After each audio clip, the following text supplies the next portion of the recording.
സൂറത്തുർ റഅദിൽ അല്ലാഹു പറയുന്നുണ്ട്, ലഹു മുഅഖിബാത്തും മിൻ ബൈനി യദൈഹി വമിൻ ഖൽഫിഹി യഹ്ഫളൂനഹു മിൻ അംരില്ലാഹ്. നബി സല്ലല്ലാഹു അലൈഹി വസല്ലം തങ്ങളെക്കുറിച്ചാണത്രേ ആ ആയത്ത് അള്ളാഹു പറഞ്ഞത്. എന്താണ് ആയത്തിലുള്ളത്? ലഹു മുഅഖിബാത്തും മിൻ ബൈനി യദൈഹി വമിൻ ഖൽഫിഹി യഹ്ഫളൂനഹു മിൻ അംരില്ലാഹ്. മുൻഭാഗത്തും പിൻഭാഗത്തും മലക്കുകളുണ്ട്. ആ മലക്കുകൾ അവരെ എപ്പോഴും സംരക്ഷിച്ചു നിർത്തുന്നു. ആ മലക്കുകൾ എപ്പോഴും അവർക്ക് സെക്യൂരിറ്റി നൽകുന്നു എന്ന് പറയുന്നൊരായത്തുണ്ട്. അത് ആരെക്കുറിച്ചാണ്? മുൻഭാഗത്തും പിന്നിലും വലതുഭാഗത്തും ഇടതുഭാഗത്തും മലക്കുകളുടെ സെക്യൂരിറ്റി ഉള്ളത്. ഹാദിഹി ലിന്നബി സ്വല്ലല്ലാഹു അലൈഹി വസല്ലം ഖാസത്തൻ, ഇത് തങ്ങൾക്ക് മാത്രം പ്രത്യേകമായതാണ്. എല്ലാ ഭാഗത്തും മലക്കുകളുടെ സംരക്ഷണം കൊണ്ട് വലയം ചെയ്യപ്പെട്ടവർ. വഫി അസരിൻ അന്ന ആലഹു സല്ലല്ലാഹു അലൈഹി വസല്ലം തങ്ങളുടെ അഹ്ലു ബൈത്ത് കുടുംബക്കാർ സയ്യിദന്മാർ ഫി അഅ്ലാ ദിർവത്തിൻ ഫിൽ ജന്നത്തി, സ്വർഗത്തിലെ ഏറ്റവും ഉന്നത സ്ഥാനത്തിലാണ് സയ്യിദന്മാരുടെ സ്ഥാനം. സ്വർഗത്തിലെ ഏറ്റവും മുകളിലെ സ്ഥാനമാണ് അവർക്ക് നൽകപ്പെടുക. ഇത് തങ്ങളുടെ കുടുംബമായതുകൊണ്ടുള്ള പ്രത്യേകതയാണ്. മറ്റൊരു ഹദീസിൽ കാണാം, മസലു അഹ്ലി ബൈത്തി മസലു മിഥല സഫീനത്തി നൂഹിൻ മൻ റക്കിബഹാ നജാ വമൻ തഖല്ലഫ അൻഹാ ഗറഖ. ഇങ്ങനെ ഒരു സവിശേഷത തങ്ങളുടെ കുടുംബത്തിന് മാത്രമേ ഉള്ളൂ. എന്താണത്? എൻ്റെ കുടുംബം ഏതുപോലെയാണ്? എൻ്റെ കുടുംബത്തെ ആര് മുറുകെ പിടിച്ചാലും അവൻ നൂഹ് നബി അലൈഹിസ്സലാമിൻ്റെ കപ്പലിൽ കയറിയതുപോലെയാണ്. നൂഹ് നബി അലൈഹിസ്സലാമിൻ്റെ കപ്പൽ മാത്രമാണ് അന്ന് വെള്ളപ്പൊക്കത്തിൽ രക്ഷപ്പെടാനുണ്ടായിട്ടുള്ളൂ. അതിലാര് കയറിയോ അവർ രക്ഷപ്പെട്ടു. അതിൽ നിന്ന് ആര് വേണ്ട എന്ന് പറഞ്ഞ് കപ്പൽ ഒഴിവാക്കിയോ അവരൊക്കെ മുങ്ങി മരിച്ചതാണല്ലോ ചരിത്രം. അപ്പോൾ നൂഹ് നബി അലൈഹിസ്സലാമിൻ്റെ കപ്പലിൽ കയറി രക്ഷപ്പെട്ടവനെ പോലെയാണ് എൻ്റെ കുടുംബത്തെ, തങ്ങന്മാരുടെ കുടുംബത്തെ മുറുകെ പിടിച്ചവൻ. വമൻ തഖല്ലഫ അൻഹ, അവരെ നിഷേധിച്ചവരെ തള്ളിപ്പറഞ്ഞ് അവരെ പരിഹസിച്ച് നടക്കുന്നവൻ ഗറഖ, അവൻ വെള്ളത്തിൽ മുങ്ങി മരിക്കും എന്ന് ഹദീസിൽ കാണാം. ഈ ഒരു സവിശേഷത തങ്ങളുടെ കുടുംബത്തിന് മാത്രമേ ഉള്ളൂ.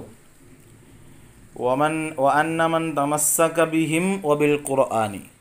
മറ്റൊരു ഹദീസിലുണ്ട്, തങ്ങന്മാരെ, നബി സല്ലല്ലാഹു അലൈഹി വസല്ലം തങ്ങളുടെ കുടുംബക്കാരെയും അതുപോലെ ഖുർആനിനെയും മുറുകെ പിടിച്ചവർ ലം യളില്ല, ഒരിക്കലും അവർക്ക് പിഴക്കൂല, വഴി പിഴക്കൂല എന്ന് മറ്റൊരു ഹദീസിലുണ്ട്.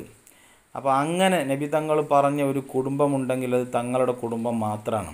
വഅന്നഹും അമാനുൻ ലിൽ ഉമ്മത്തി മിനൽ ഇഖ്തിലാഫി, ഈ സമുദായത്തെ സംരക്ഷിച്ചു നിർത്തുന്ന അഭിപ്രായ വ്യത്യാസങ്ങളിൽ നിന്ന്, അല്ലെങ്കിൽ ഈ സമുദായം ഭിന്നിച്ചു പോകാതെ സംരക്ഷിച്ചു നിർത്തുന്നവർ തങ്ങന്മാരാണ് എന്ന് മറ്റൊരു ഹദീസിൽ കാണാം. നബി സല്ലല്ലാഹു അലൈഹി വസല്ലം തങ്ങളുടെ കുടുംബമാണ് സമുദായം ഭിന്നിച്ചു പോകാതെ അവരെ കെട്ടുറപ്പോടെ നിർത്തുന്നത് എന്ന് കാണാം. അന്നഹും സാദത്തു അഹ്ലിൽ ജന്നത്തി, തങ്ങന്മാർ സാദത്തു അഹ്ലിൽ ജന്ന, സ്വർഗാവകാശികളുടെ ലീഡർമാരാണ്. സ്വർഗാവകാശികളുടെ ഒരു നേതാക്കളുണ്ടാവുമല്ലോ, അത് തങ്ങന്മാരാണ്. അന്നല്ലാഹ വഅദ അൻ ലാ യുഅദ്ദിബഹും, അള്ളാഹുവിൻ്റെ കരാറുണ്ട്, ഒരിക്കലും തങ്ങന്മാരെ ഞാൻ ശിക്ഷിക്കുകയില്ല എന്ന്. ഇതൊക്കെ നബി സല്ലല്ലാഹു അലൈഹി വസല്ലം തങ്ങളുടെ കുടുംബമായി എന്നതുകൊണ്ട് ആ വിഭാഗത്തിന് കിട്ടിയ പ്രത്യേകതകളാണ്. അപ്പോൾ വഅന്നഹു ലാ യുഅദ്ദിബുഹും, അല്ലാഹു തആല അവരെ ഒരിക്കലും ശിക്ഷിക്കൂല. വഅന്നമൻ അബ്ഗളഹും അദ്ഖലഹുല്ലാഹുൻ നാറ, തങ്ങന്മാരോട് ശത്രുത പുലർത്തിയാൽ, തങ്ങന്മാരോട് ദേഷ്യം വെച്ചാൽ, തങ്ങന്മാരുടെ ശത്രുത പുലർത്തിയാൽ അദ്ഖലഹുല്ലാഹുൻ നാറ, അവൻ നരകത്തിലാണ്. വലാ യദ്ഖുലു ഖൽബ അഹദിൻ അൽ ഈമാൻ ഹത്താ യുഹിബ്ബുഹുമുല്ലാഹു വലിഖറാബതിഹിം മിൻഹു സ്വല്ലല്ലാഹു അലൈഹി വസല്ലം.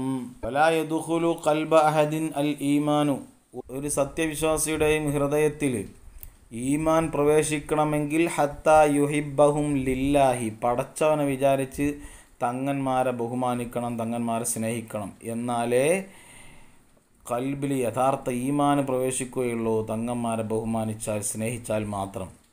വലി ഖറാബത്തിഹിം മിൻഹു സ്വല്ലല്ലാഹു അലൈഹി വസല്ലം, അവർ നബി സല്ലല്ലാഹു അലൈഹി വസല്ലം തങ്ങളുടെ കുടുംബക്കാരാണ് എന്ന നിലക്ക് അവരെ സ്നേഹിച്ചാൽ മാത്രമേ കൽബിൽ യഥാർത്ഥ ഈമാൻ പ്രവേശിക്കുകയുള്ളൂ. ഇങ്ങനെ ഒരു പ്രത്യേകത തങ്ങളുടെ കുടുംബത്തിന് മാത്രമേ ഉള്ളൂ. നബി സല്ലല്ലാഹു അലൈഹി വസല്ലം തങ്ങളുടെ കുടുംബത്തിന് മാത്രം.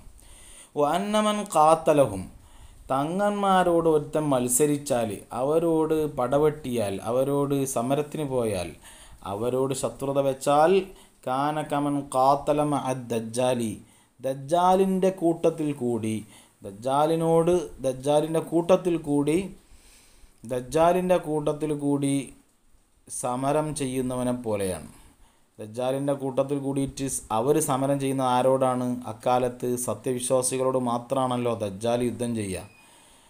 അപ്പോൾ ദജ്ജാലിൻ്റെ കൂട്ടത്തിൽ കൂടിയിട്ട് സത്യവിശ്വാസികളോട് യുദ്ധം ചെയ്യുന്നവനെ പോലെയാണ് സയ്യിദന്മാരോട് ശത്രുത വെക്കുന്നവൻ ദജ്ജാലിൻ്റെ അനുയായികളാണ് എന്ന് ചുരുക്കം. വഅന്നമൻ സ്വനഅ ഇലാ അഹദിഹിം യദൻ കാഫഅഹു സല്ലല്ലാഹു അലൈഹി വസല്ലം യൗമൽ ഖിയാമ, തങ്ങന്മാർക്ക്, സയ്യിദന്മാർക്ക്, അഹ്ലു ബൈത്തിന്, തങ്ങൾ കുടുംബത്തിൽപ്പെട്ടവർക്ക് ആരെങ്കിലും ഒരു കൈ എങ്കിലും സഹായം നൽകിയാൽ അതിന് പ്രത്യുപകാരം കൊടുക്കുന്നത് നബി സല്ലല്ലാഹു അലൈഹി വസല്ലം തങ്ങളാണ്. ഖിയാമത്ത് നാളിലെ തങ്ങന്മാരെ ഒരു കൈ സഹായം നൽകിയാൽ അതിന് പ്രത്യുപകാരം കൊടുക്കൽ നബി സല്ലല്ലാഹു അലൈഹി വസല്ലം തങ്ങൾ ഖിയാമത്ത് നാളിൽ പ്രത്യുപകാരം കൊടുക്കും. വഅന്നഹു മാ മിൻ അഹദിൻ ഇല്ലാ വലഹു ശഫാഅത്തുൻ യൗമൽ ഖിയാമ, സയ്യിദ് കുടുംബത്തിൽപ്പെട്ട ഓരോരുത്തർക്കും ഷഫാഅത്ത് ചെയ്യാനുള്ള യോഗ്യതയുണ്ട് ഖിയാമത്ത് നാളിൽ. ഓരോരുത്തർക്കും ഷഫാഅത്ത് ചെയ്യാം. അവർക്ക് വേണ്ടപ്പെട്ടവരെ പരിചയക്കാർ അവർ ഷഫാഅത്ത് ചെയ്യും. വഅന്ന റജുല യഖൂമു ലി അഖീഹി മിൻ മജ്ലിസിഹി ഇല്ലാ ബനീ ഹാഷിം ലാ യഖൂമൂന ലി അഹദിൻ. ഇത് അതിലും വലിയ കാര്യമാണ്. ഒരു സഹോദരൻ, ഒരു സുഹൃത്ത് തൻ്റെ സുഹൃത്തിന് വേണ്ടി എഴുന്നേറ്റ് നിൽക്കണം എന്നാണ്. അല്ലെങ്കിൽ ഒരു മജ്ലിസിൽ, ഒരു സദസ്സിൽ സുഹൃത്ത് വന്നാൽ തൻ്റെ സുഹൃത്തിന് വേണ്ടി എഴുന്നേറ്റ് കൊടുക്കണം എന്നാണ്. പക്ഷേ ഇല്ലാ ബനീ ഹാഷിം, നബി സല്ലല്ലാഹു അലൈഹി വസല്ലം തങ്ങളുടെ കുടുംബക്കാർ മറ്റൊരാൾക്ക് വേണ്ടി എഴുന്നേറ്റ് കൊടുക്കേണ്ടതില്ല. തങ്ങന്മാർ മറ്റൊരാൾക്ക് വേണ്ടി എഴുന്നേറ്റ് കൊടുക്കേണ്ടതില്ല. തങ്ങന്മാർ വന്നാൽ മറ്റുള്ളവർ എഴുന്നേറ്റ് നിൽക്കണം. എഴുന്നേറ്റ് സദസ്സിൽ സ്ഥല സൗകര്യം ചെയ്തു കൊടുക്കണം. എന്നാൽ നബി സല്ലല്ലാഹു അലൈഹി വസല്ലം തങ്ങളുടെ കുടുംബക്കാരായ തങ്ങന്മാർ അവർ എഴുന്നേറ്റ് കൊടുത്ത് മറ്റുള്ളവർക്ക് സ്ഥല സൗകര്യം ചെയ്തു കൊടുക്കേണ്ടതില്ല. അവർക്ക് വേണ്ടി മറ്റുള്ളവർ സ്ഥല സൗകര്യം ചെയ്തു കൊടുക്കണം എന്നത് നബി സല്ലല്ലാഹു അലൈഹി വസല്ലം തങ്ങളുടെ കുടുംബമായി എന്നതുകൊണ്ട് അവർക്ക് ലഭിച്ച പ്രത്യേകതയാണ്.